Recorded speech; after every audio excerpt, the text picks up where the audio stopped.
Hello, everybody. Welcome.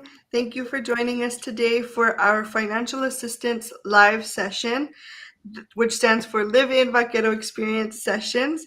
We're so excited that you're joining us today. We have two very special guests from financial aid and from the scholarships office. They're here to talk about any types of financial assistance, both for your housing costs and then your tuition costs. So please make sure to first tell us hi. So welcome and tell us your name and your hometown in the chat. And then if you have any questions, feel free to ask them throughout and we'll get to them either in the middle of the presentation or at the end of the presentation. So please make sure to utilize that chat. Ask the questions that you need, because if you have the question, somebody else might have the question also. Just a quick housing application update. So we are open for our standby list in Edinburgh currently, and we do have some room assignment availability in Brownsville. Please make sure, if you haven't already, to submit your application. We are excited to have you live on campus, and we want to make sure that we get as many new vaqueros and vaqueros in the beds as possible, right? So please make sure to submit your application. We're going to go ahead and get started with our financial aid first. And so if you want to go ahead and introduce yourself, thank you for joining us. Hi, good afternoon, everyone. My name is Andres Trevino, and I'm the Senior Financial Aid Coordinator in the Financial Aid Office. And on behalf of the Financial Aid Office, I'll be bringing you information regarding your financial aid and important information that you need to know. Okay, so applying for financial aid, there were some big changes for the 2024-2025 FAFSA application, and we'll be going over those in more detail. So the UTRGV priority deadlines. So for the FAFSA for the 2024-2025 became available in December of 2023, and it is available now. So if you have not already applied for financial aid, please do so as soon as at your earliest convenience. We did have a priority deadline, which was March 15th for state and institutional aid. However, this priority deadline does not necessarily mean that you've missed a deadline. You can still apply for financial aid. We just recommend you submit your financial aid application prior to the priority deadline to increase your chances at receiving the most aid that you are eligible for. Okay, so applying for financial aid. You can either submit a FAFSA, which is a free application for federal student aid. It's used to apply for federal and state aid. It's open to U.S. citizens and or legal permanent residents, and you can apply by visiting studentaid.gov/FAFSA. If you are wanting to send your financial information to UTRGV, you would include the SCO code, which is 003599. Now, you can also, for those that do not qualify for FAFSA but do qualify for state financial aid under the Senate Bill 1528, you can submit the TASFA, which is a Texas application for state and institutional financial aid. It's used to apply for all state aid as well as institutional aid. Students who are DACA students and are not a U.S. citizen or permanent residents and graduated from Texas high school do qualify. And you can get the application either by visiting collegeforalltexans.com or the UTRGV's financial aid website. Quick note, the TASFA funds do run out a lot quicker. They are very limited. So if you do know that you submit the TASFA for financial aid, please submit it as soon as possible because the funding is limited and we can only award as much as we are given in funding. Okay, so for the 2024-2025 FAFSA or TASFA, we'll need, so any parent or student that did not file a 2022 income tax return but worked can submit an income information for non-tax filers, which can be found on UTRGV's financial aid website. Any parent or student that did file a tax return for the 2022 tax year can provide a signed tax return or a tax return transcript. The tax return transcript can be requested by visiting the irs.gov website and under the Get My Tax Record section. Any parent that filed a foreign tax return can provide a copy of that tax return signed. For state financial aid in particular, selective service registration is required. So all male students from the ages of 28 to 25 must register with selective service to be eligible for state financial aid. Students can register beginning 30 days before their 18th birthday. And if a student has a social security number, they can register online by visiting sss.gov. If students do not have a social security number, the form must be emailed to the Social Security Administration and must enter zeros in the social security number field. A signed copy of the selected service registration card will be need to be submitted to the financial aid office to verify, and students must register to be eligible for state and institutional aid. Okay, so we do need to let you know that your grades matter. So if you are receiving any form of financial assistance, you do need to be making sure that you are meeting the requirements. And so those are the satisfactory academic progress requirements. So in order to receive federal, state, and institutional financial aid, and in order to continue receiving federal, state, and institutional financial aid, students must maintain satisfactory academic progress, or SAP. Something to note is any dual enrollment or concurrent enrollment courses and grades that you received while you were in high school do count towards your SAP.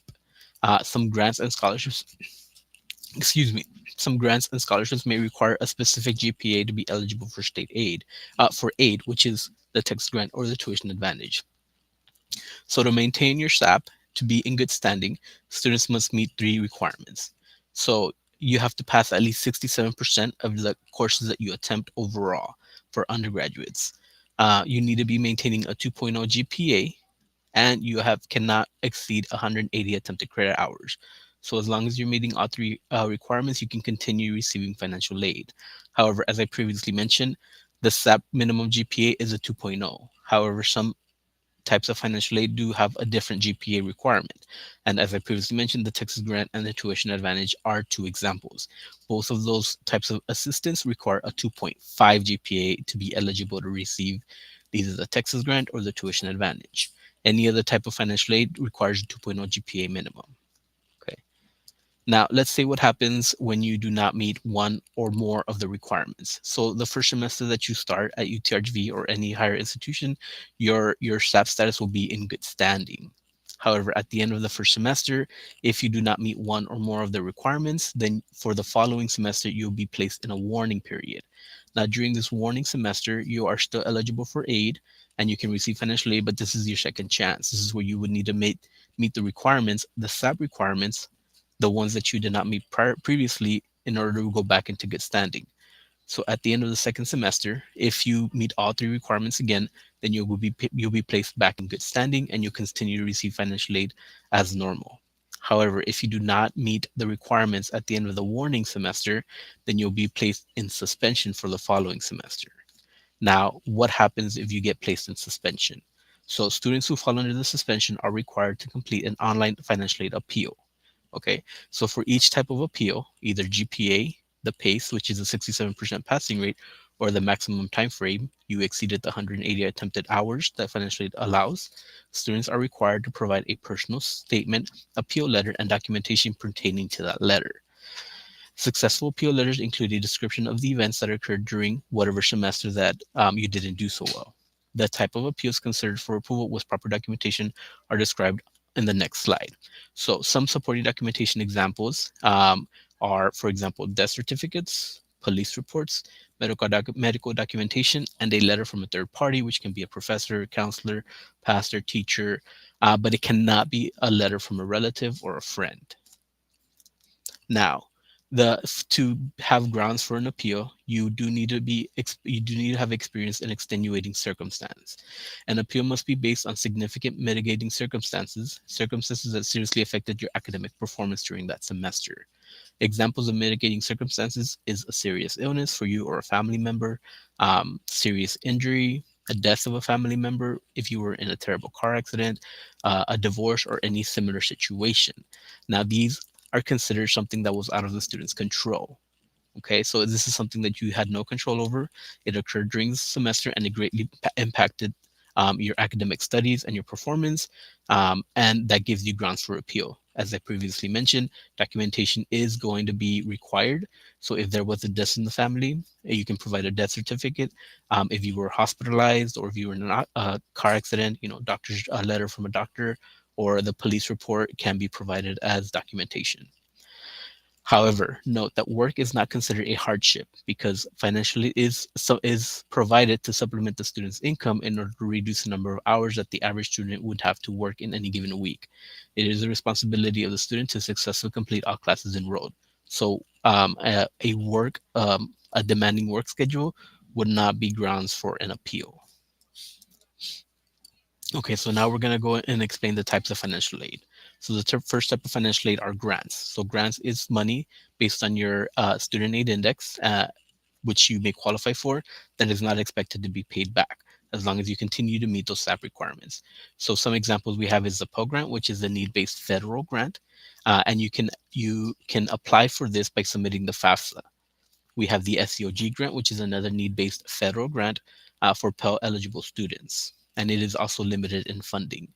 We have the Texas grant, which is a form of Texas financial aid, state financial aid, and it has some academic requirements. As I previously mentioned, financial aid requires a 2.0 GPA, but the Texas grant has a 2.5 GPA. So if you do receive the Texas grant, make sure you're meeting the 2.5 GPA.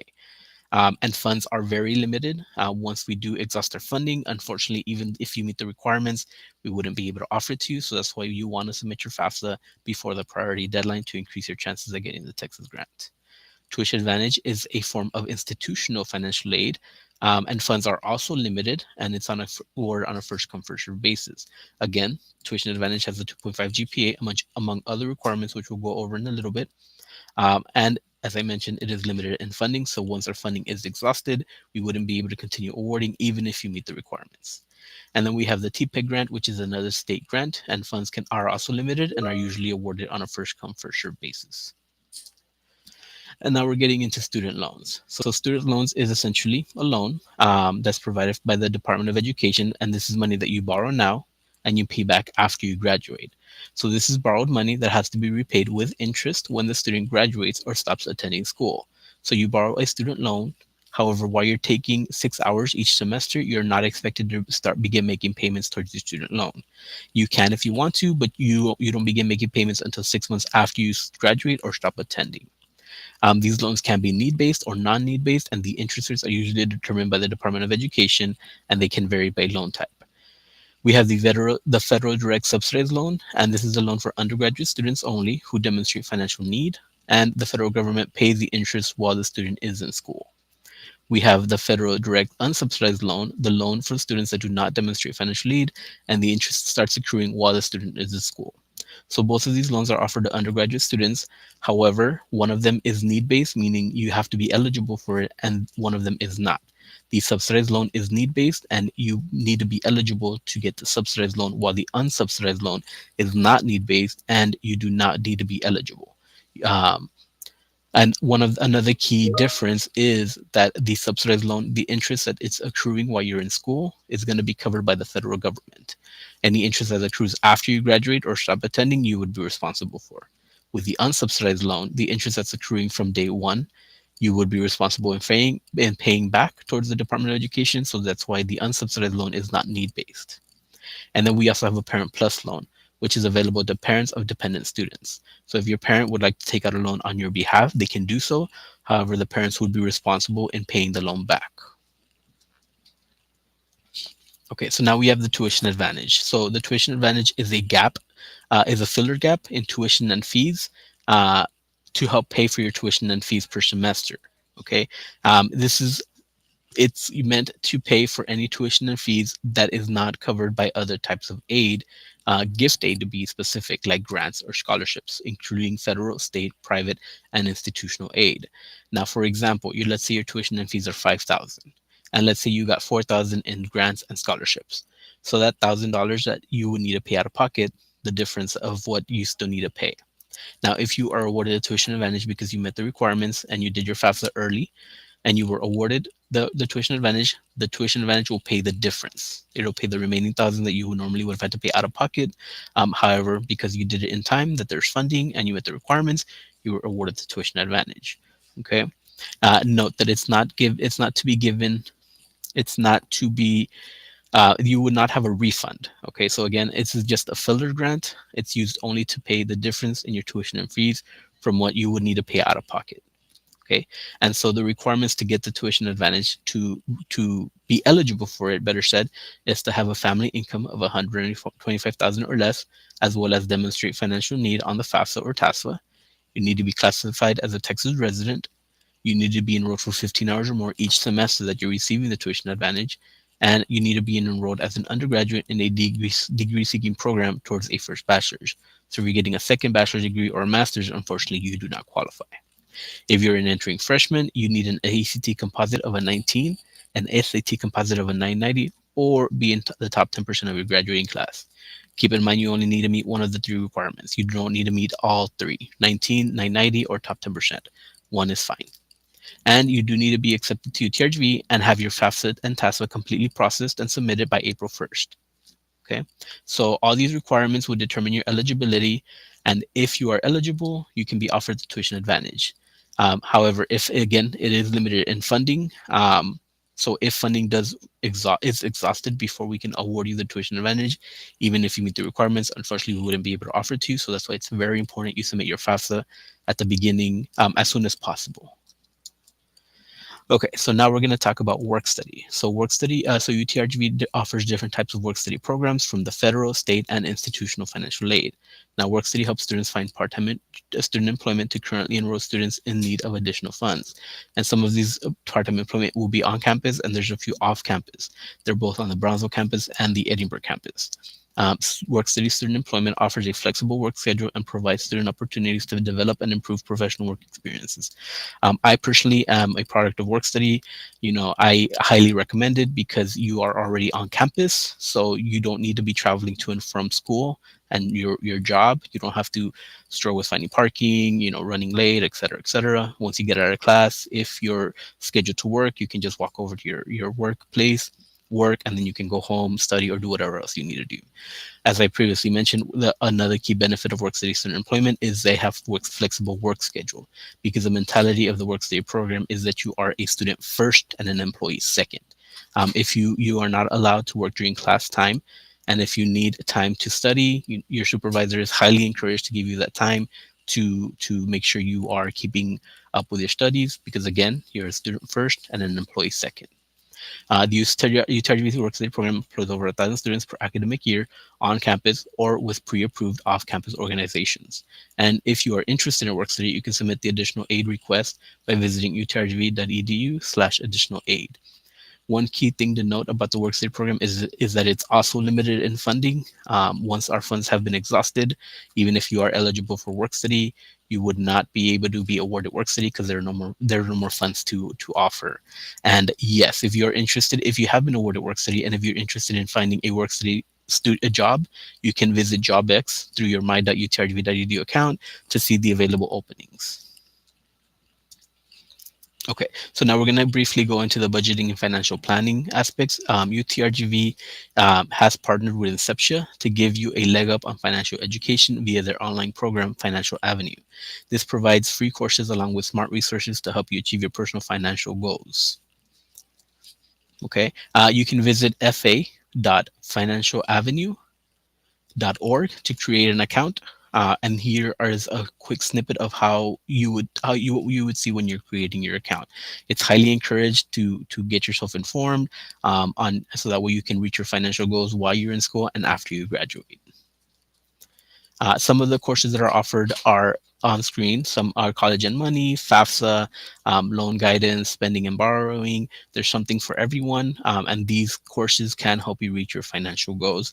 It's free to use, so it's highly encouraged for you to create an account and check out the courses listed. Uh, that's going to be it for my end. If you have any questions, please let me know in the chat. I'll also stay behind in case you would rather ask out loud. But this is our contact information. You can also visit us at U Central on either the Edinburgh or Brownsville campus. You can email us or you can give us a call to 956-882-4026. And here is a little bit more information: where we're located, our hours of operation, and our email address and phone number again. Thank you. Thank you so much for that presentation. I don't see any questions in the chat at the moment, but if you definitely can stick around with us, we may have some at the end. So thank you so much for joining us. And now we are going to have our representative from the scholarships office, and she will be talking to us about scholarships. So give me 1 second to pull up the presentation. And if you want to go ahead and introduce yourself in the meantime.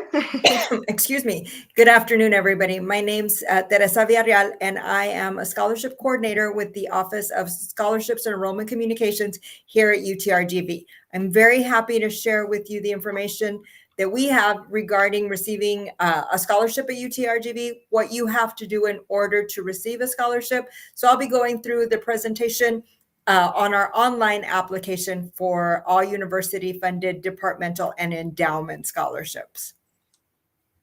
So let me just acquaint you with our scholarship team. We're a small office. We're located on the 3rd floor of the Student Services Building on the Edinburgh campus.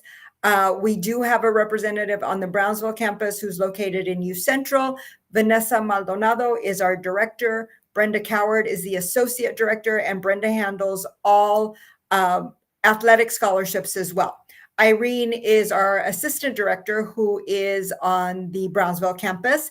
And then we have our wonderful coordinators. Ashley Resendez handles agency scholarships, departmental scholarships. She's the person that you would talk to if you have an outside scholarship that's been awarded. You have a check and you need to come in and have it added to your account. Ashley's the person to talk to. Beatriz Guzman does all our reconciliations, and she also handles the Texas Leadership Scholarship. Lizeth Raya is also a scholarship coordinator. She handles departmental scholarships, graduate scholarships, but she's also our coordinator that handles the Luminary Scholarship. And then again, I'm Teresa Villarreal. I'm usually the point of contact for new students. When students call our office or when they email our office, I'm usually the person who answers the phone or responds to the emails. I also handle the valedictorian scholarship and the Dream.us scholarship. So we all do a little bit of everything in our office. But like I mentioned earlier, you can go to the next slide. We do all of our awarding through an online application. And so the online application can be found at utrgv.edu/apply scholarships.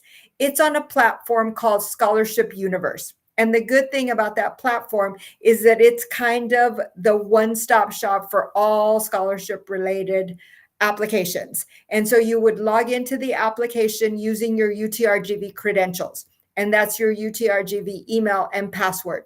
The application for the next academic year for 25-26 opens on October the 1st, and the deadline to apply is February the 1st. Updates and changes can be made up until the deadline, and you can always log into Scholarship Universe to look at your status. I'll talk a little bit about the dashboard and where you can find lots of useful information on the Scholarship Universe portal. Can we go to the next slide? So the application is for undergraduate scholarships. The UTRGV Excellence Scholarship is the endowment scholarship application. Departmental scholarships are also awarded, and endowment scholarships for current students, you need to apply again before the February 1st deadline. And the next slide, I think the next slide shows this is what the homepage of the scholarship application looks like. This is the landing page for Scholarship Universe. So up on the right-hand side is the login. It's kind of hard to see because the background is orange, but that's where you're going to log into the application. And this landing page has lots of information. It's got a step-by-step on how to apply. There's also a link for a YouTube video that walks you through the application page by page. So we can go to the next slide. This is the dashboard. So this would be your hub for all scholarship applications, all scholarship information, all here on this dashboard. You can start by clicking on the green bar at the top to answer questions. The more questions you answer, the more scholarship matches you're going to receive. Over on the left-hand side, you can see the application matches. You can see the scholarship matches. You can see the number of applications that you've submitted. You can look at the number of applications that are still in progress.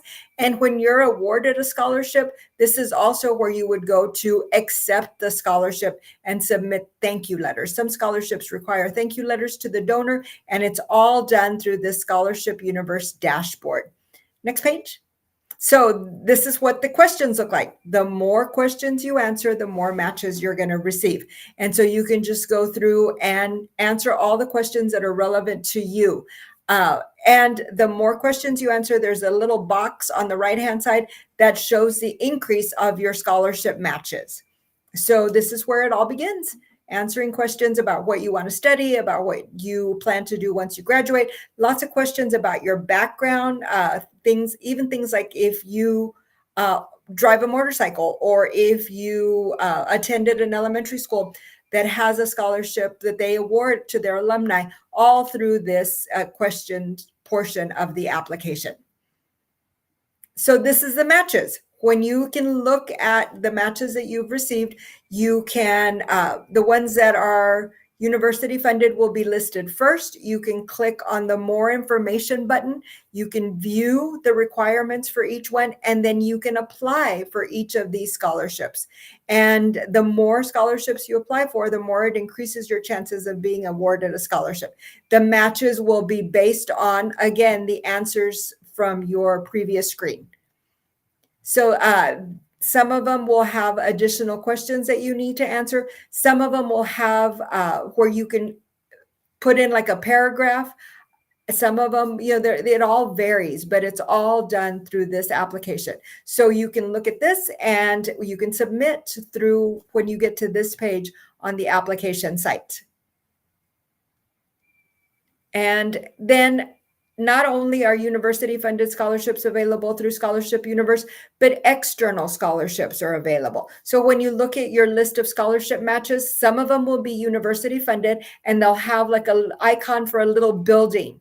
And then the external scholarships kind of have a world and like a little globe. And if you click on the little globe, then you can look at that scholarship match, that external scholarship.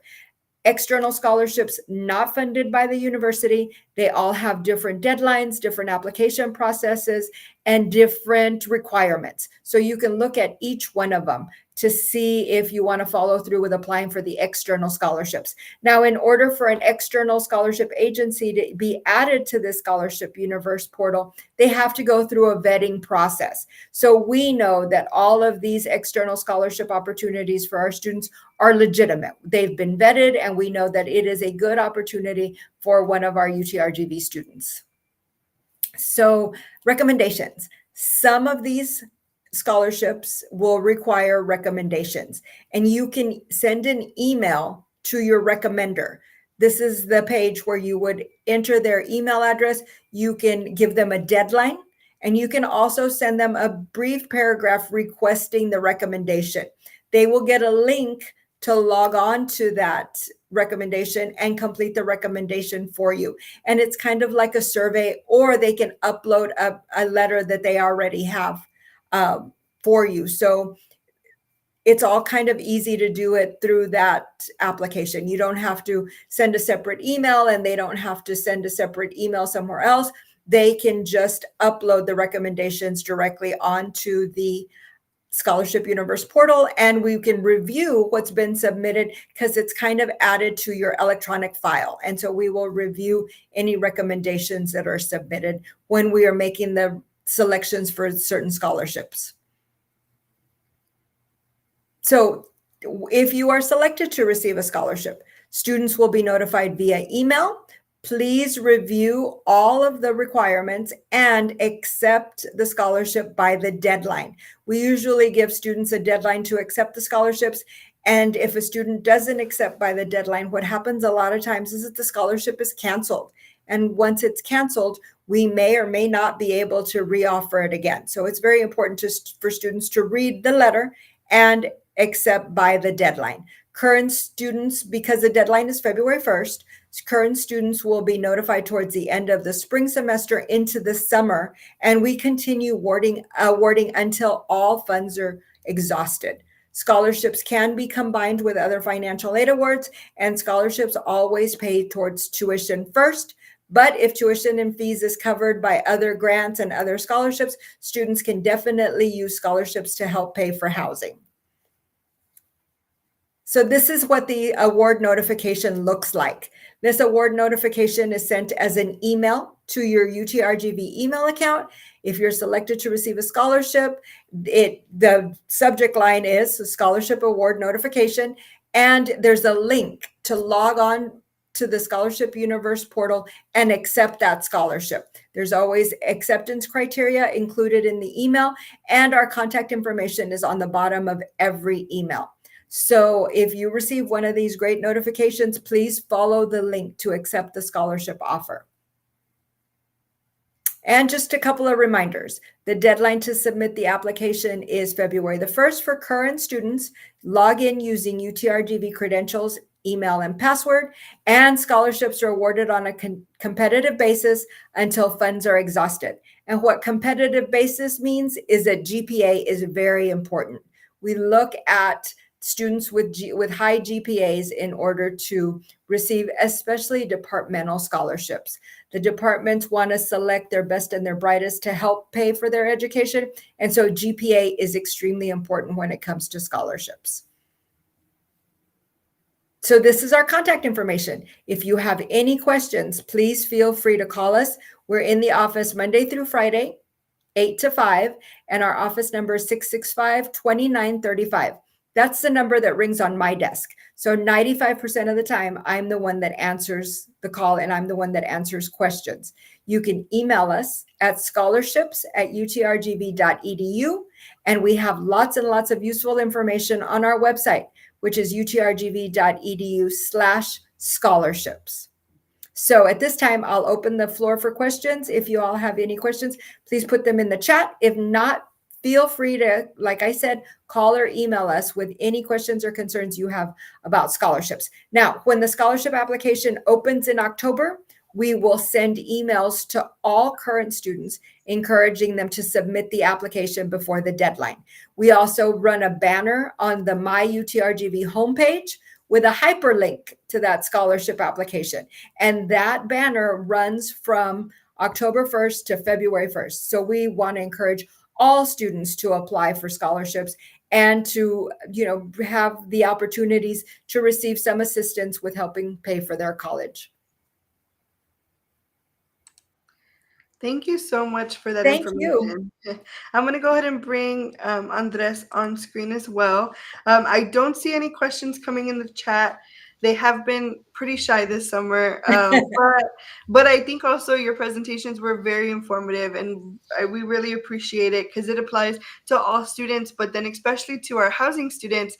It's very important that they kind of log in early and get as much assistance as they can to cover those housing costs, right? In addition to whatever aid they get. So thank you so much for joining us. I'm going to go ahead and go over some announcements just while we wait or see if there's any questions that come in.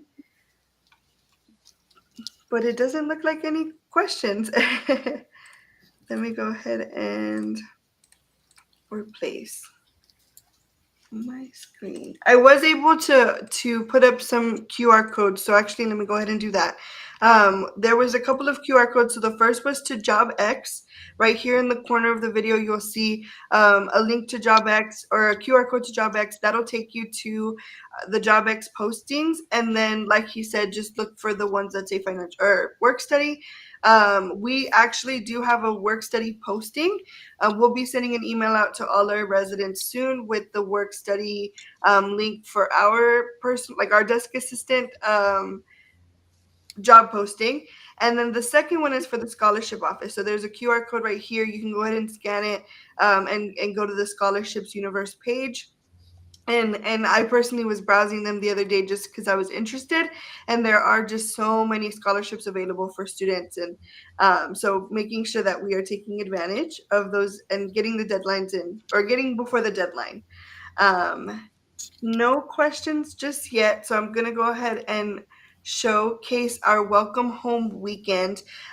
This welcome home weekend, there's a lot going on, so just in the other videos we kind of explain it in a little more detail, but there's a lot going on, so make sure you are available to come to these events. Some of them are mandatory, some of them are not, but all of them are going to be great fun, and you're going to get to meet your neighbors and everybody. So please make sure to join us and make some time to tell us to tell us hi. And then the next, oh, it looks like there's a caption. The next thing is all of the links to the previous and upcoming sessions are found at this QR code. So make sure to scan, and it is available. They are available to you. This one will be available as early as tomorrow with timestamps, so you can go in. If you didn't catch the entire video, you can go in and kind of search for what you're looking for, whether it's scholarships, financial aid, work study, whatever it is that you're hoping to find from this video. You can go ahead and search for it, and it'll be right there for you. So please make sure to scan this and then watch all of our past sessions. We have a couple of them coming up. um, on Thursday we have a session about additional fees and expenses that you might encounter while living on campus, and how to avoid some of those additional fees, such as late fees and other fees. So please make sure to join us. Thank you again to our special guests. We really, really do appreciate both of you being here with us. Any final words from either of you? Just a quick reminder, financially, you do need to apply every year. Something I forgot to mention, but make sure you apply every year, and it opens in October. And if you And have I any believe questions, don't hesitate to contact us. awesome. I believe that's the same for scholarships as well, right? So you Yes, have to apply apply every every year. single year. Apply I every wish year, there was submit like online. a one size fits all, right? You start in the freshman year and it goes all the way through, but it is definitely year by year, and that's actually a great opportunity for everybody to get in on the action for this upcoming year. So thank you all so much for joining. I'm going to go ahead and end today's live stream. Thank you for joining us. Thank Bye. you.